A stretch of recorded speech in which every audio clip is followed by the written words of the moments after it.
Welcome to Lynn Cullen Live, talk radio without the static. Email your questions and comments to lynn@pghcitypaper.com. And now your host, Lynn Cullen. Hey there, and welcome to yet another rendition of Lynn Cullen. Still sighing, still alive in this interesting year of 2020.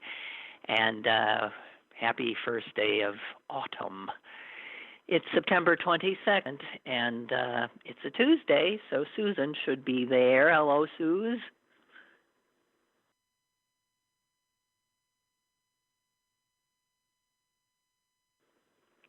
Aha. Remember last Tuesday, I said I'm always a little unsure if Susan will be there. And it appears that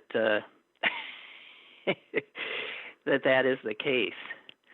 Okay, well, we'll find out when she shows up, and if she doesn't, I'll maybe text her, and then we'll have her apologize to us. Oh, dear. I'm sorry. I'm here. Okay. All right. Sorry. Did I scare ya? Well, you didn't scare me, but it just shows to go you why I last week said, I'm always have some trepidation when I say, and Susan, it's Tuesday, so Susan's here. No, I just looked up. I said, oh, my God, look what time it is. And then I couldn't get the phone to work. So that's all. I was here. I was never going to let you go. That's all. Yeah. Well, I know that, it does creep up on you. I was a little startled to see what time it was myself. And then I couldn't because I was doing great all morning. I mean, I walked the dog. It's not like I was in a rush or anything. I just got involved. I couldn't find my phone. But I just find myself loath today to start out with heavy stuff. I just can't. I can't. Well, that leaves out what I was going to start with. What? Give me a hint. Give you a hint? Well, I'm having a really intense reaction to RBG's lying in state. Oh yeah, okay, me too. And, but that's just a Jewish thing. So well, no, but it's not just a Jewish thing. She's a Jewish woman, for heaven's sake. That's a Jewish thing, Susan. Why is the best way in this time of Black Lives Matter and at Me Too, why is the best way that this Christian cultured nation can think of to honor a Jewish woman who fought for the rights of each person to be who they were and to succeed on that level? Why do we choose to honor her as a Christian?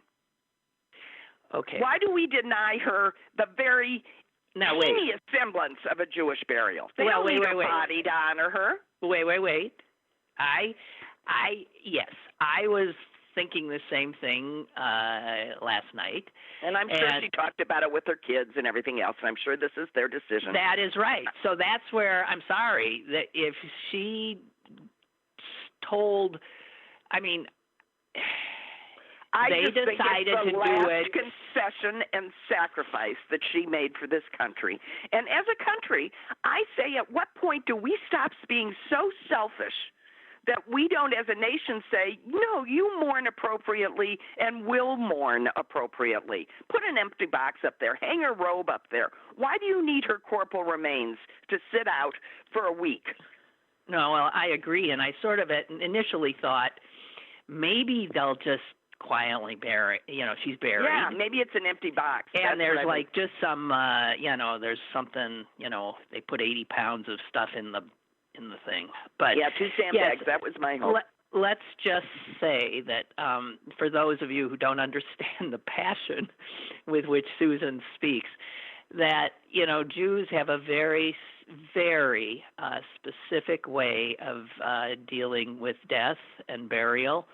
And it's very akin, by the way, to Islam as well.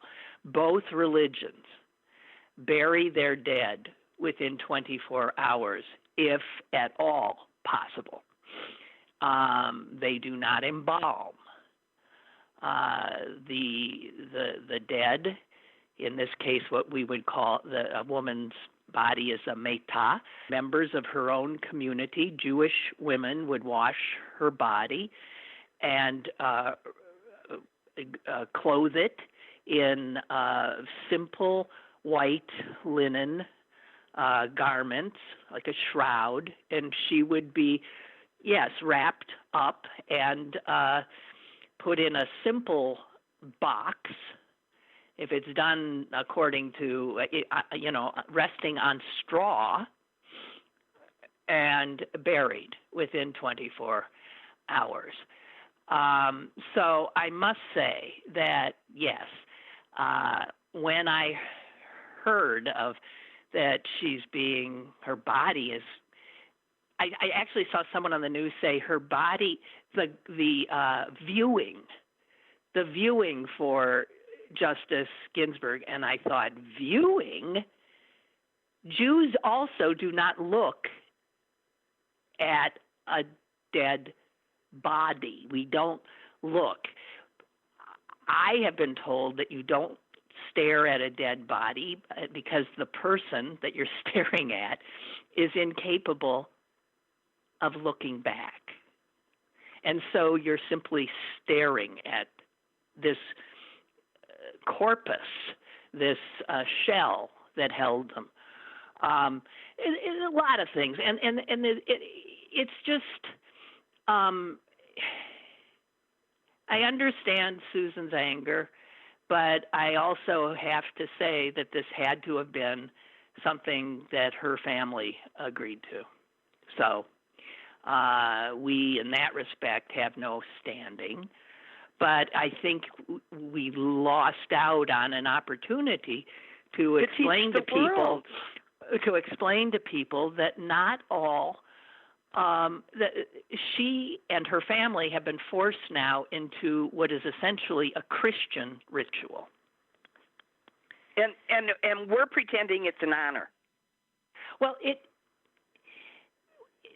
can't strip the honor part from it. I mean, she is the first woman to... let's just say it's like someone giving you a New Testament for your bat mitzvah present.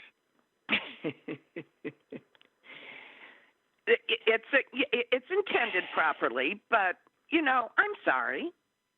Well, right. I completely understand, and I know that I'm sure Jews all over the place are having I'm sure. I this just wanted to say it for everybody, that it's yet another instance where this country defaults to a response that is not representative of necessarily the person, the nation, or the proper response. That is, in fact, exclusionary. And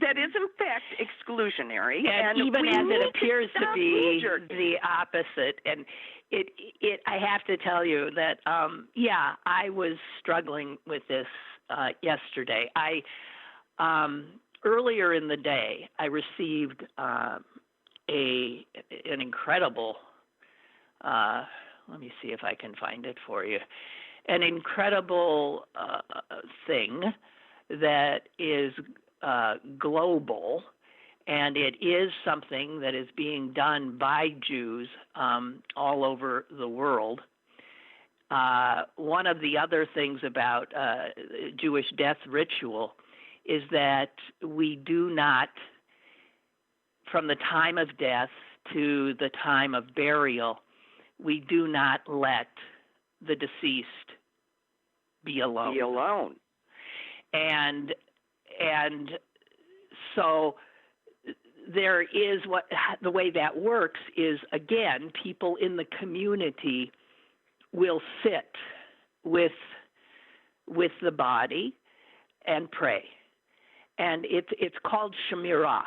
And because she is not, what came around to me with, which I was struggling whether or not to do, is that there is actually a is there a group of people sitting with her? There's a group of people doing virtual shmirah for her, and you sign up. You can sign up to take a half hour of time. And within that half hour of time, you know, they give you all of the prayers that if you don't have ones of your own. But the idea being that all over the world, and I was looking because you can see the people who have signed up. They were from all over. I saw there was one person I saw from Pittsburgh that I know, and people in Venezuela, people in Israel, people all over the world signing up to take a half hour to virtually sit with her body. Now, never has a shmirah had to go on for a week and more. And so I was startled initially when I got that. I got that before I saw the funeral arrangements. And I saw the sign-up sheet went to Monday, Tuesday, Wednesday, Thursday, Friday. I thought, what? And that's when I found out the other thing. So I don't know. No, I mean I'm trying. Appreciate listen, of course, the family has the say in this. I understand how the family would decide this. And, you know, her husband is buried in Arlington National Cemetery. So they aren't buried in a Jewish cemetery, but that might be because they weren't from there and they were, you know, and this is where they were living and they they were allowed to be in there. You don't buy plots in. No, you're allowed to be in there. But there they were in Washington. I don't know why, but normally Jews are buried in Jewish. Although, listen, one thing about being a Jew is you can sort of decide for yourself. Well, I'm not, how I'm much not of going a to be Jew buried you in want a to Jewish. be. No, I'm not going to be buried in a Jewish cemetery because I couldn't be buried next to my husband. Yeah. Right. And I want to be buried next to my husband. So, there are always rules about things. And I'm not, none of these decisions are that. I'm not saying this. I'm just saying that I am tired of what makes this country great is that we are so many different kinds of people. And to homogenize us makes us poorer, makes us less.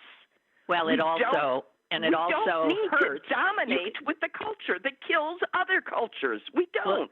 Well, you hear the hurt in Susan's voice. It's hurtful, and it marginalizes minority members of, in this case, Jews. But I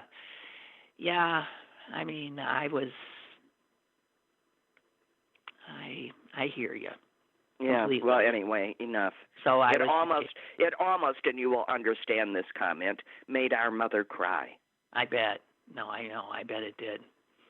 It would be very upset. It would be very upsetting to her. But very. And I have to say that I did. I remember it was when Ronald Reagan died. My Lord. They schlepped that poor dead man all over the country. But he was here, then he's there, then he's schlepped over here and there. And I'll tell you, for a Jew, it was ghoulish. It was like I felt so. I said, please let him go. My gosh. No, it was ghoulish. Well, but it's there. It's a different culture. Totally different. I agree. And then there's when my grandmother-in-law died, and my 2-year-old daughter was in her father's arms, and we walk into the funeral home, and we called the dear departed woman that I love so much Mama, and Mama was in an open casket and elevated so far out of that casket that from the far end of the funeral home you could see her basically waving at the assembled. And we walk in the door, and my 2-year-old daughter screams out, "Who shot Mama?"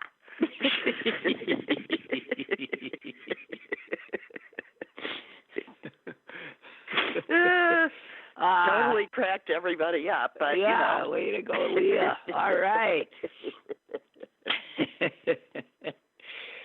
I mean, dear, yes, dear, of course, dear. there are different traditions. I'm just, you know, at this time when we are rubbed so raw by everything that's going on, we can't seem to stop doing it. You know, if there's another group, let's figure out how we can insult them. If there's another group, let's figure out how we can marginalize them.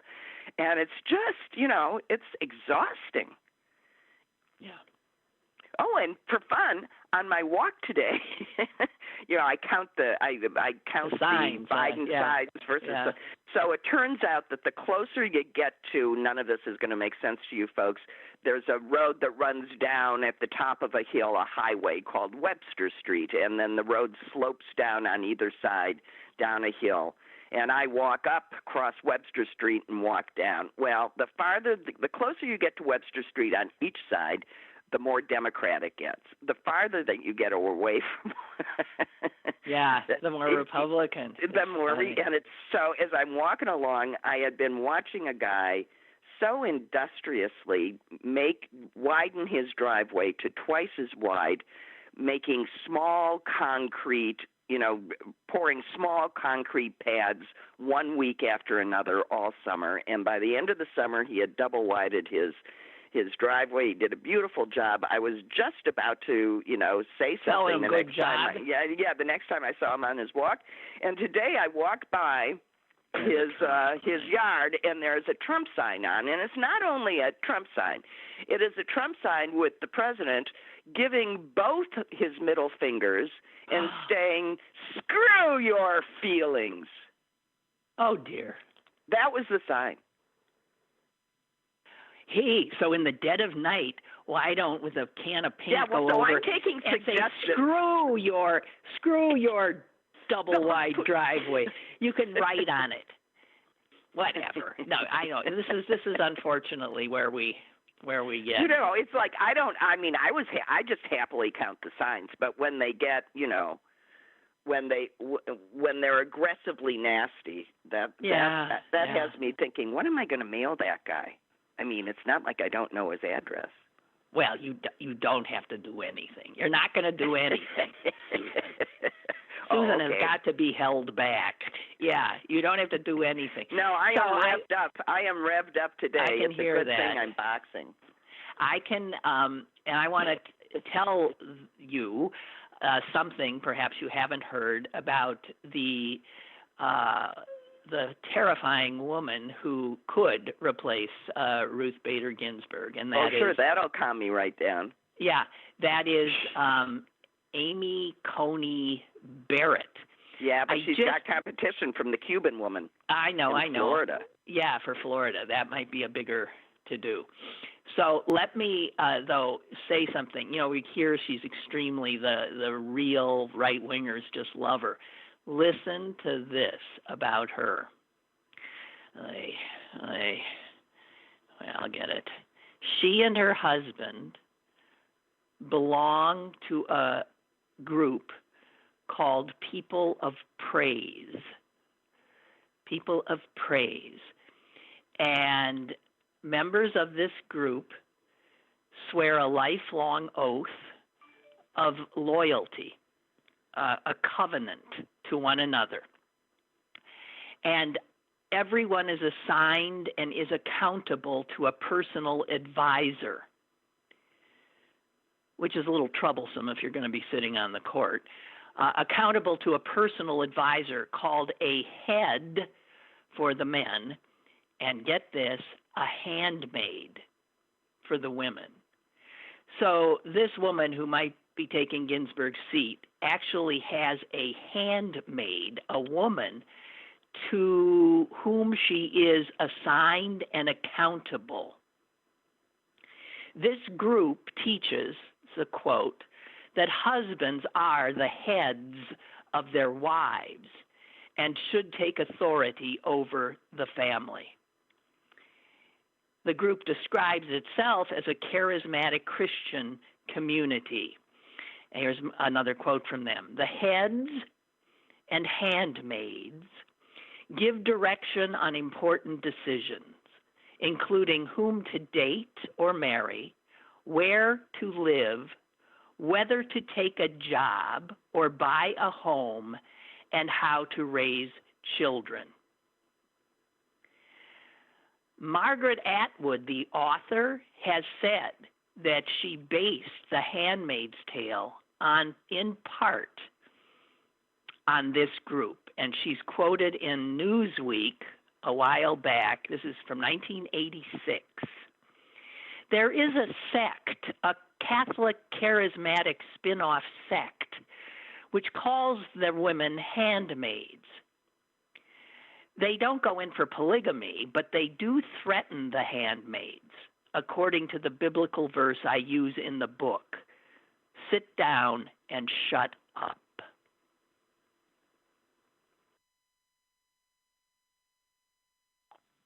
Well, I guess we shut up Susan. Yeah.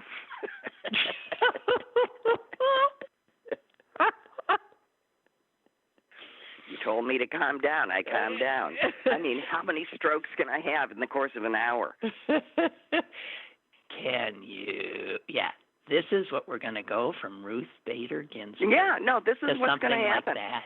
And then we're going to be in this ridiculous situation where the Democrats, we got to pack the court. Where we've got to pack the court, where we've got to get legislation passed to add 2 more, and then we got to put people in. And I don't approve of that either. But that's if we were to play hardball like the Republicans play hardball, there's no doubt that that's what we would do. No doubt. Well, if you have the power to do it, if we take the Senate and we have the White House, then we can. There is nothing unconstitutional. There's nowhere in the Constitution where it says the court is 9 people. In fact, it's been as few as 5. Right. It's as changed many as times. 10. Yeah. Right. It's changed several times, and I'll tell you something else. The way that you avoid the problem of staying the same way is to pass constitutional legislation that clearly covers the issues that we are having problems with. Yeah. So you pass clear legislation regarding abortions. You pass clear legislation regarding health care. You pass clear legislation regarding taxation. I mean, that's the job, folks. You aren't running for the title. You're running for the job. So, I mean, what the country wants is for the government to start acting like the government again. And I think that's across the board. We want everybody to start acting responsibly. I'm done with the tit for tat. I just don't want our country ruined. Mitt Romney has come out and said he supports filling her seat. Of course. Okay, so there it goes. All right, and we have a caller. Caller, go ahead, please. Hello? Caller? Hello? All right. Lynn, I'm very sorry. I'm very sorry. I had you on mute there while I was listening. Can you hear me okay now? Yeah, we can hear you. Okay. Good morning to you both. Hi. A couple weeks ago, my wife and I took a couple of days respite to go to kind of a B&B type place in just across the Ohio line from Pennsylvania. Mm-hmm. And you could not go 10 feet without seeing Trump spend signs. But the one I have to tell you about, so in my reaction, just listening to Susan describe her story about her neighbor, we passed one. This guy must have had this billboard that was 15 feet wide, 10 feet high.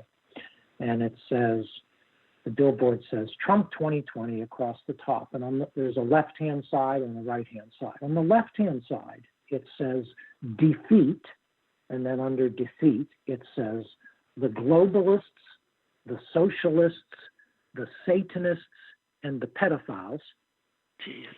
And on the right-hand side, it says keep America great, America American, whatever the hell that means. It means white. America Christian, and America free. There you go. And when I shared this with a couple of my friends, I made the comment. I said, the only thing they left off the left-hand side was the cannibalists in terms of defeating. Well, it's so clear. So that's QAnon stuff, and it's very right out, white supremacists out there. We want America to be white and Christian. All these other people are not welcome and are not America. Yeah, and probably the most significant thing I wanted to share with the two of you out of that was, as a Christian, I can tell you that I am offended. I am deeply offended by these kinds of references and these kinds of associations, because the God that I believe in and try to serve has no relationship to quote unquote American Christianity. And I know you both know this, but I just wanted to share that as an individual that certainly there are many variations and within the Christian community that are appalled by that of kind course. of association. Of course. So that's we know all that. I wanted to share with you. So you ladies have a great day. Thank you. Thank you. You too. We do understand that, but there are still people that really are clueless. They just don't get it. Well, and they're not inclined to. So, don't wait. Susan, I don't want to egg you on, but I do have to share an email. Yes. Okay. This is from Michael, the front man for the Cynics, the band. His subject line is Susan. Excuse me. Susan is coming in hot today. I love it. Give us the red meat. That's what I was going to send the guy with the sign. He says, we seriously need to be outraged. We can relax in the sun after your show. Love you both. We love you too, Michael, but she doesn't need any, encouragement. That's all I'm saying. Hey. Hey. So, geez. Oh, wait a minute here.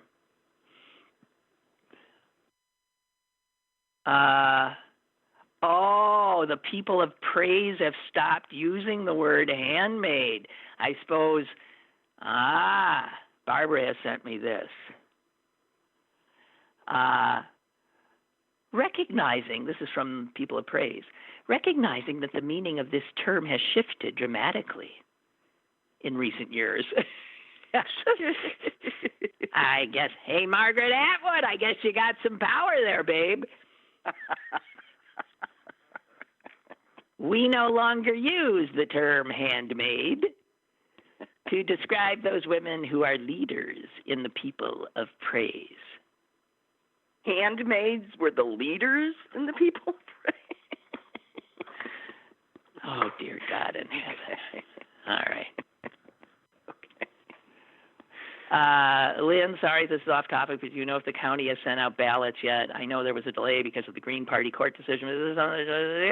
They were going to be sent out September 15th. Has anyone received their ballot? You'll get it. I think I think they're starting to come out. Don't worry about it. Anybody get a ballot yet? Let us know. Well, I will say that I dropped mothers off at the Alloway Town Hall yesterday in a very nice locked ballot box that was out front, so you didn't even have to come in. And as I dropped mine off, a man drove up, and he had 3 ballots in hand, and he was checking to make sure they were all appropriate. And I said, with my gloved hand, I have the door open. I see you have no gloves. I'll hold it for you. And he goes, but I don't have my mask on. And I said, I'll turn my head. And then he came and dropped in his ballots, and then the two of us did a little jig, and we walked to our cars. And I'm still wondering, does he think I'm a Republican? Because I know. He's a Democrat. I think he's a Democrat. You don't know. Who the hell knows? So speaking of ballots, we were very proud of ourselves for the act. That's all. Just in regard to ballots, I saw something today that I just want to do a heads up for folks in Pennsylvania. There's concern that that if you do not follow the directions very, very to the letter, it could be that your mail-in ballot will be thrown out. And one of the things, the state Supreme Court has already said that any ballots coming in that are called naked ballots will be tossed. And what that is we have a 2-envelope system. You have your ballot, you put it in an unmarked envelope, which all this comes to you. You have to put it in the unmarked envelope and then put it in the larger envelope that has your identifying information on it. And if they get ballots that are not in that middle envelope, they're not going to be counted. And there's fear that as many as, who knows, 100,000 people just not paying attention could have their votes not count. So that information has got to get out to people. There's a great deal of concern. Okay? Yeah, be very careful. I mean, I sat there with Mother and we together, and I'll tell you, they make it very confusing. They do. I mean, and I've found I'm a lawyer. I'm reading this stuff and I'm going, wait a minute, what? What am I supposed to do? I know I know. It's outrageous. Even on the website where you go, it's just a little off. Right. Yeah. Well, so at the very end, Mother signed her name, and as she's supposed to do, and as she's walking back in, she went, "Oh, wait a minute," because she saw how they had addressed it to her, and they had addressed it to her with her middle name written out, and I think you have to have it exactly. You have to sign it exactly, and this is another caution: not your signature, not you have to sign it exactly as it arrived, addressed to you. So I had her sign it over her other signature legibly, the same way as it appeared. Yeah. Okay.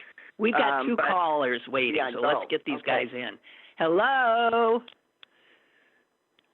I'm not sure if it's. Hi, hello, Lynn. This is Ruth. I got an email this morning, and the subject was "Your ballot is on the way," and it says your ballot is almost ready, and it's being prepared for mailing. If you do not receive your ballot in the next 10 to 14 days, please contact your county election office. If you have questions concerning your ballot, please contact Allegheny County, and it gives a number. Okay, so in other words, everybody just calm down. They are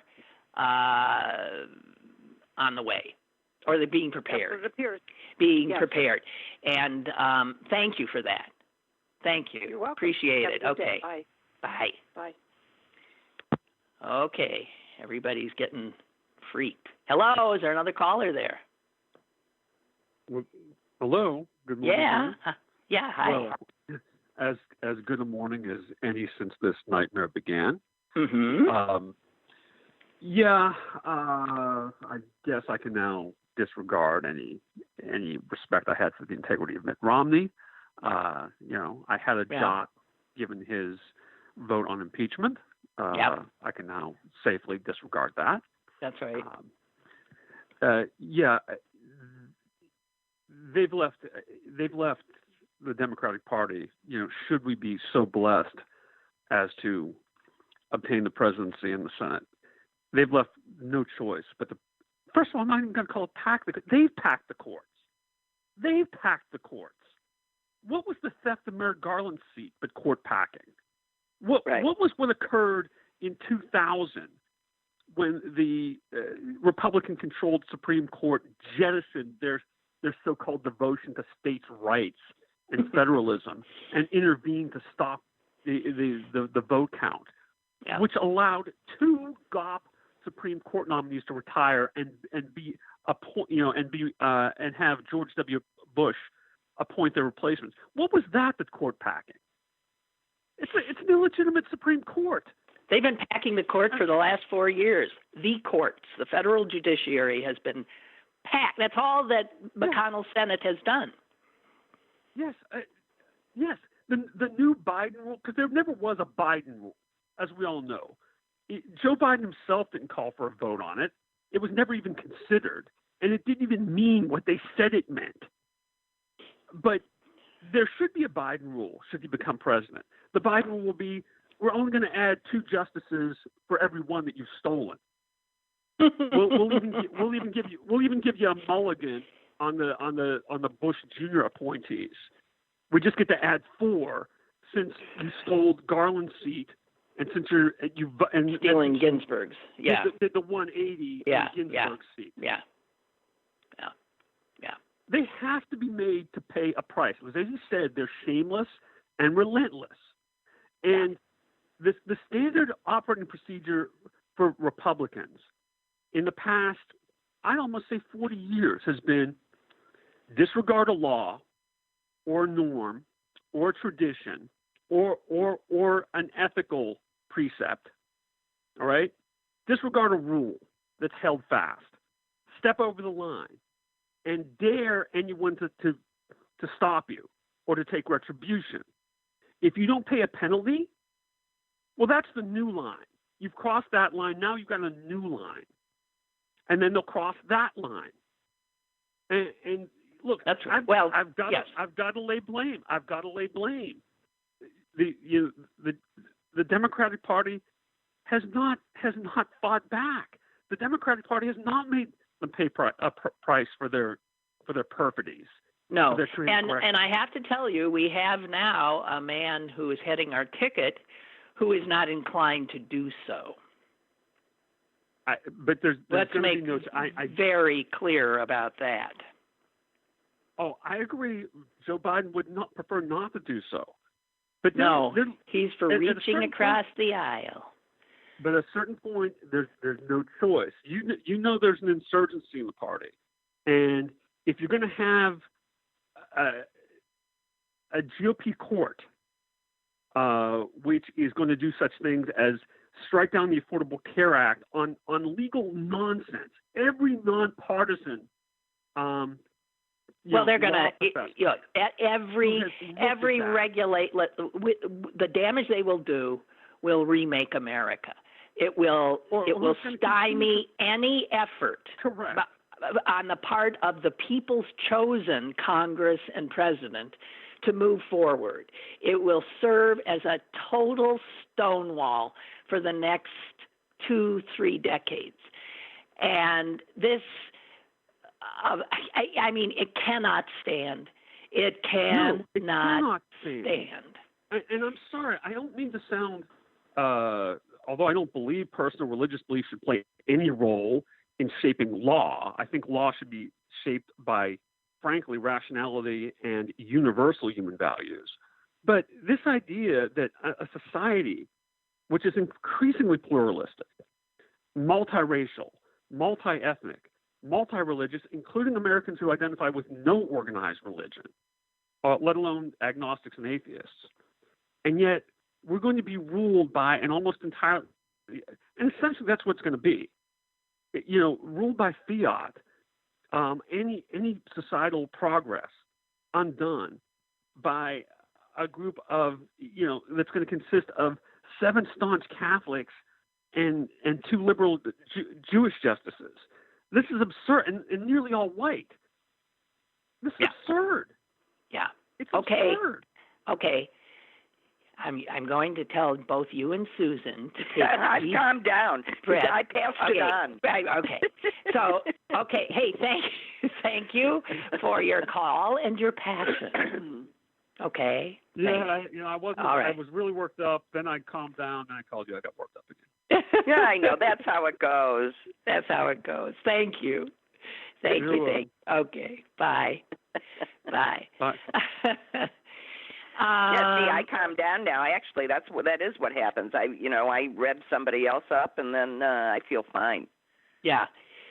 So Keith writes, what's insane to me is how gleefully tacky these Trump supporters are.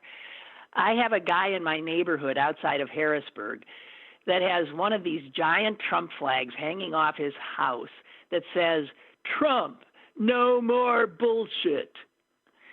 Setting aside the fact that the statement is a complete lie, why would you want that dangling from your home? It makes you look like a mouth-breathing caveman. I've never seen a group of people so proud of being trashy. Of being brutes. Yeah. Side note, I used to take a daily walk through the neighborhood, and there used to be an attractive blonde who would sunbathe by the pool in the backyard. Recently, I've noticed that the flag is there, but the blonde ain't nowhere to be found. Well, I don't know. Do you think that? I don't Maybe think he ate her? Geez. Okay, so I'm moving on. I love this. This comes from Indonesia, where they don't screw around. Indonesians who flout local mask mandates are being made to dig graves for COVID-19 victims. Yeah, I know. I like that. I think that is the best. I wish we could do that. And the other news, maybe you know this, there's some documentary coming out with Jimmy Carter in it. And in it, he reveals something. Actually, he ends up calling Willie Nelson a liar, which he doesn't say Willie Nelson's a liar. But Willie Nelson has been on record in his autobiography, in which he said he smoked a joint with one of the servants at the White House. And Carter says that's not what happened. Willie Nelson smoked a joint with my son. Isn't that good? Well, that's a big difference. Yeah. Well, I think Willie was just trying to cover for Chip Carter, who went with Willie up to the roof of the White House and smoked a joint with him there. And obviously, Jimmy knew. Quite a story for Chip. Yeah, and it was enough of a story for Nelson, who got stoned at the White House, that he wanted to share it, but he was loath to say the president's son, so he said a servant. And now here's Jimmy Carter at the age of 95, setting the record finally straight. That weren't no servant, that was my son. Yeah. And since Jimmy's said that, Chip has added a few things. He said, yeah, Nelson was jamming at the White House, and then we decided to go to the roof. We leaned against a flagpole and lit one up.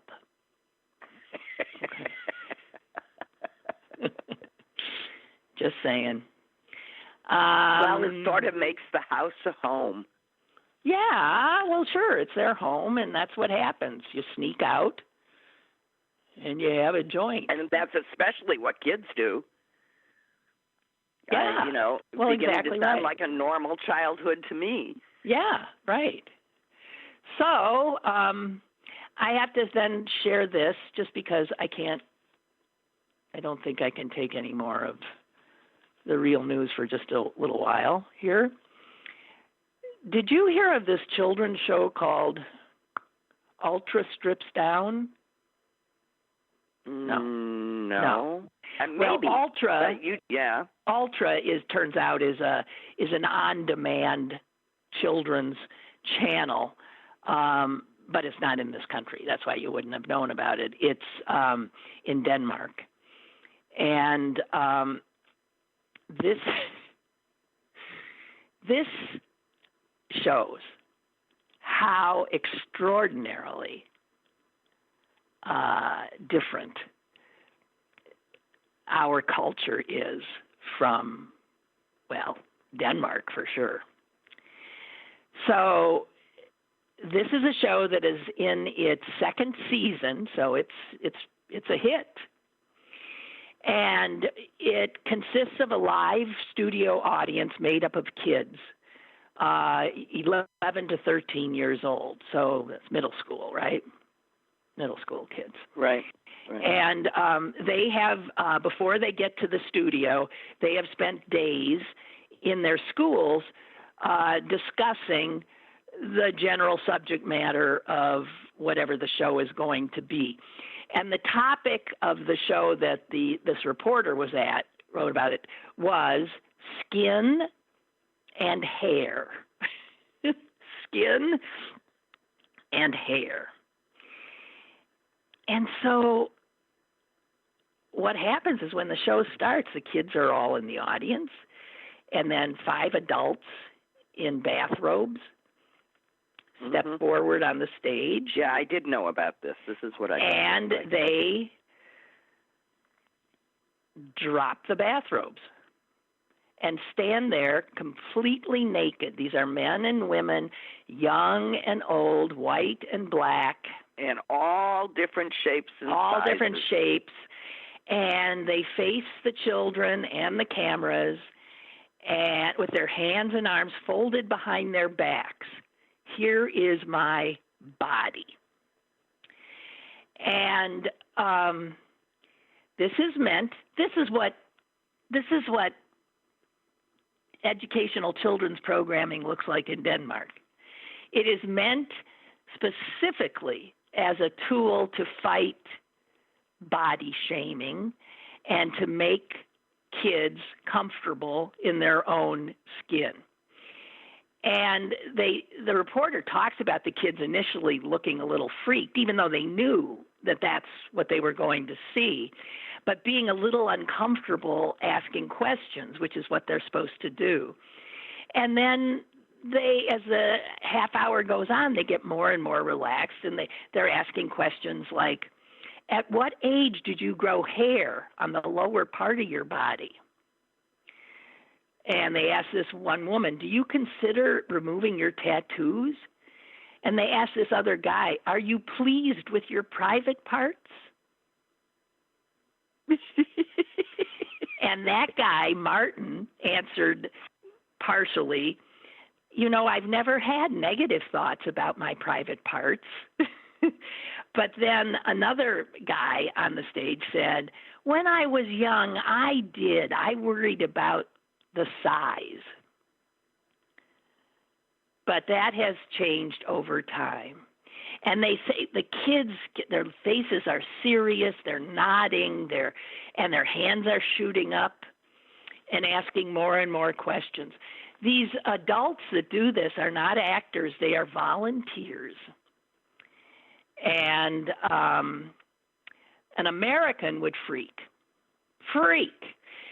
And what the producers of this show say is, this show has absolutely nothing to do with sex. It's about of course not. Nothing. No, you tell an American that. It's about seeing the body as natural, and that it comes in many, many, many sizes. They've even had a trans guy on. And they say the culture in Denmark generally favors the parenting, favors exposing children to everything very, very early, to let them know this is natural, this is a human being, this is the way it works. An older woman who was in it, who was 76, one of the naked people was a 76-year-old woman, and she said, I wanted to show the children that perfect bodies were rare and that what they saw on social media was really misleading. I wanted to show them an ordinary body, and I hope they will understand that normal bodies look like this, and she pointed to her sagging, naked self.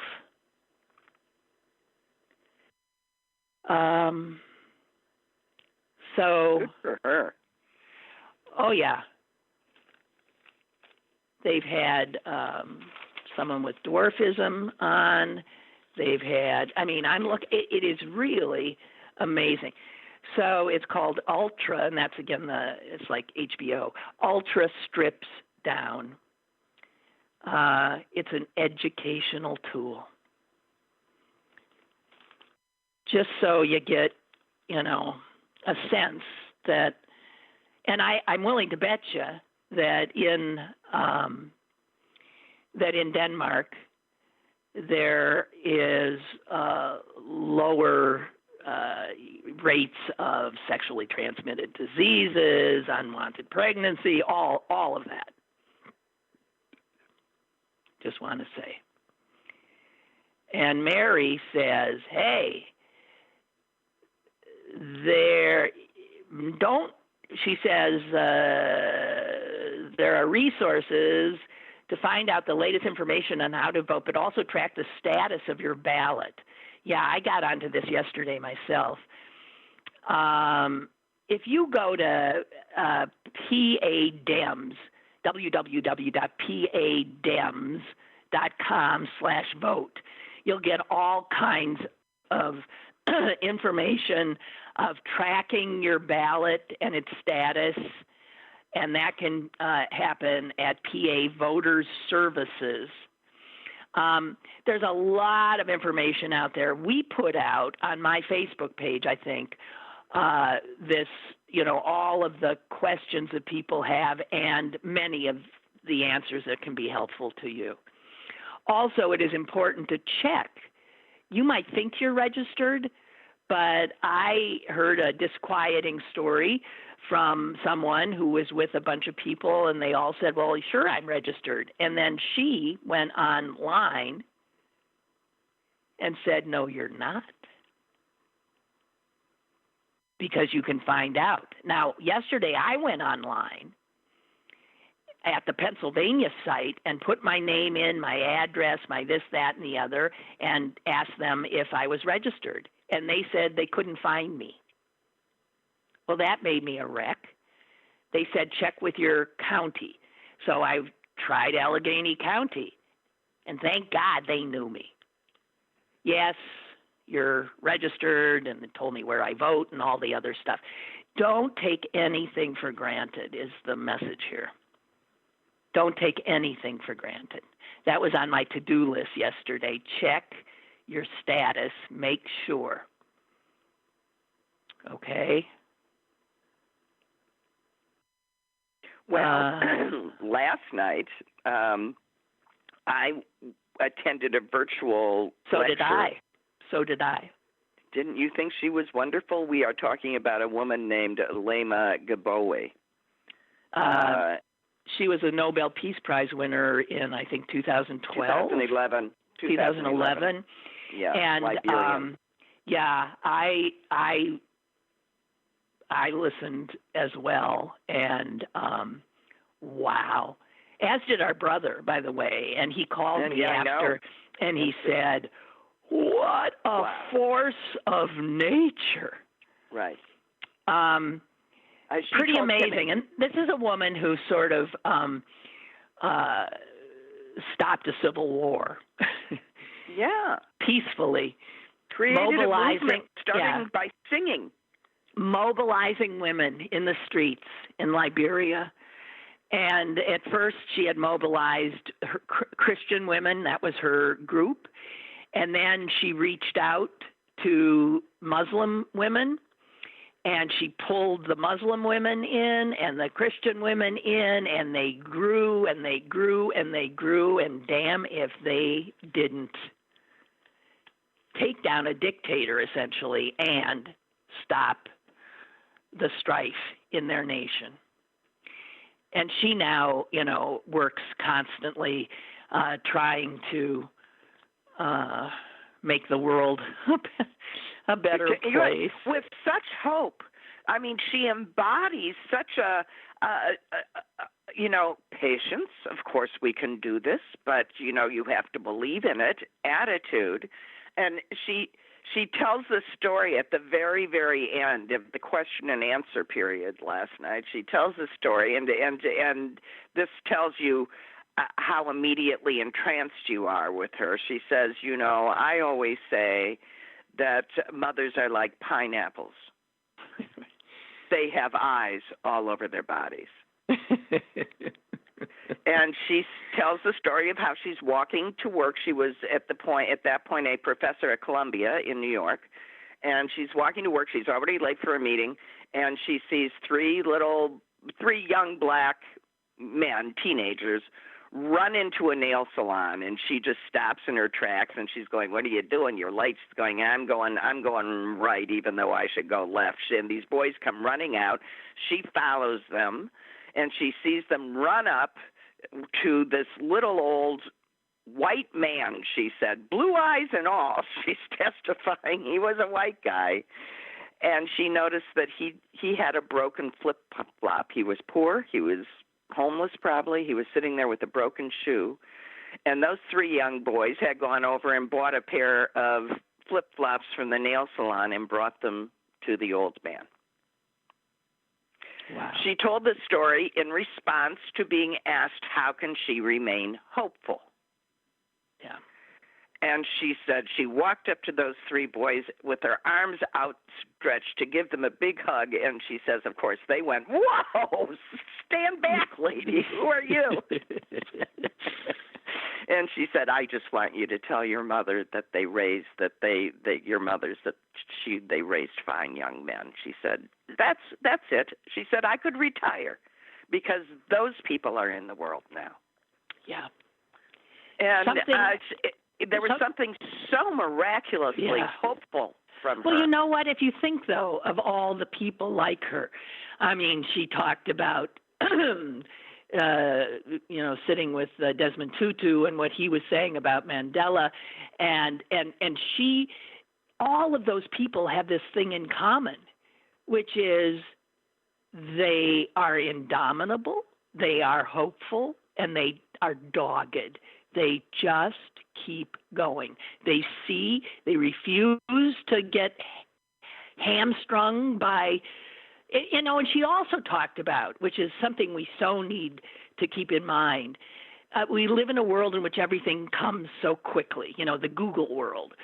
And she says we have young people now who think everything happens fast, and they don't have the patience. And she said, for Sojourner Truth, for Harriet Tubman, for Ruth Bader Ginsburg, for people who change the world, it doesn't happen quickly.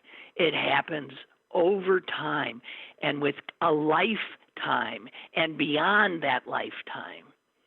And so she says, and she also, though, did say, I swear I heard her say, you can't change the world if you don't have the balls. Yeah, she did say that. She was just the most charming of women. Loved her. Yeah, and what was interesting is this was a much looked forward to lecture that was supposed to be given at a Catholic college right outside of Green Bay, St. Norbert College, and it's a lectureship that's gone on for over a quarter of a century that our father instituted, and I really was so looking forward to this, and then the damn pandemic. So she did it virtually, and I thought, but in some ways, because there she was sitting in her house. Well, she wasn't. She's stuck in Ghana. But there she was, and she was so right there, and I was right here, that it felt very personal in a strange way. Right, and you could submit. It felt you very could personal. Write her questions and all, and she was just so game to do it. When it started, you could tell she was tired. She says, "It's midnight here." You could tell she was saying, "Hey, I should be in bed," and then as she began speaking, you could just see the energy. She's an amazing woman. Look her up. Look up her life. It's a strange. How does she spell that last name, Susan? Here, let me get back. Her name is GB. G is in girl. B is in boy. O W. It was something really, really special. She also quoted George Orwell, who, and this quote, is exactly meant for a time like ours. And I'm assuming Orwell wrote this in the 30s when the world was frightening and turning to authoritarianism.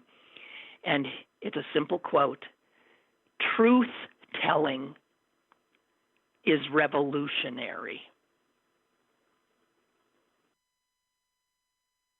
Yep, apparently. Yeah. Truth-telling is revolutionary. One of the things I thought that was interesting, I'm just going to say this to you, that never came up, at least I didn't hear it, is climate. Because that could supersede all of this. And I was a little surprised it never came up, and maybe it didn't come up because it's such a bummer. Yeah. So there you have it. I think we're turns out humans don't like to contemplate the clearly rapidly approaching end of the world as we know it. So we're just not going to look. Yeah. Well, anyway, yes, you're right. It's time. Yeah. Let's let Father Joseph have the last word. He's a lot less hot-headed, Susan, than you. Okay. Okay. I'm sure he is. He says, Lynn, like it or not, the president and the Republican-held Senate are perfectly within their constitutional rights to fill RBG's seat. And he says, I find it hard to believe the Democrats would act differently. Oh, I think they would. They never play hardball. Anyway, whatever. I'm always interrupting his emails. I'll really swear I'm going to read this next part. Secondly, the long game is to ask ourselves, how did we get to this point? What did we not understand during the Hillary for President debacle? What are the lessons learned given the same situation? I'm more concerned about revenge.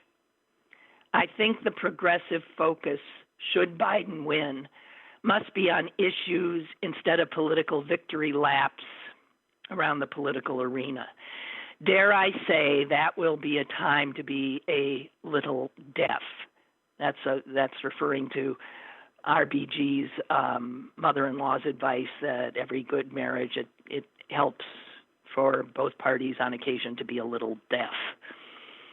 I believe doing so will be the only way progressives can stay focused on the issues. For example, in the housing complex, I guess where he lives, we have balconies that overlook our community swimming pool.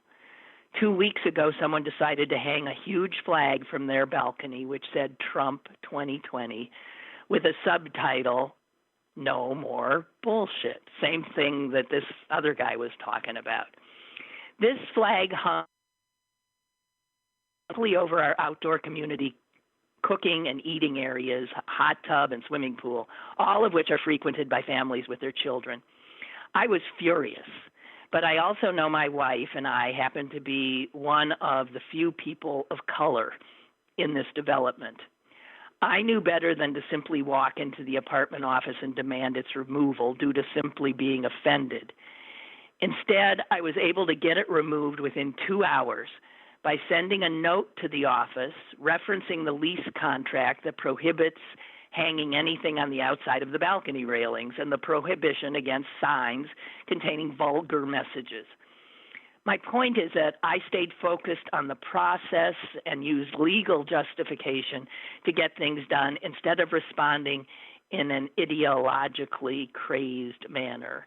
As counterintuitive as this may sound, progressives will need to have cooler heads if they come to power. Think about the process, not the tweets, the lies, the abuses of power of the past. That's my hope. Well, geez. I hear you, but why do I think we've all gone insane? I don't know. Nope, thank you for that. Susan's not responding because she doesn't agree with you. No. Okay. All right. Yeah, whatever. We'll see what happens. As I said, you have a guy at the head of the ticket who would agree with you, Father Joseph. And in as much as he can hold back those wanting to do victory laps or revenge, and here we are getting ahead of ourselves, right? Yeah. I would like to get in and be our better selves, but there's a lot of work to do. And you can't be, let's go back to, this woman that we were talking about, whose name I've already not in front of me. Gaboy. Yeah, that, you got to have some balls. You got to get in there and make change. It ain't just going to happen. Yeah. All righty. Well, that was a good hour. I thank you all. Okay, Susan, sorry, go knock somebody around the swimming pool. I will. Okay. That's what I'm going to do. Bye. I know. Bye. Bye. Goodbye. And I'll talk to the rest of you tomorrow, okay? Enjoy this beautiful day. Bye.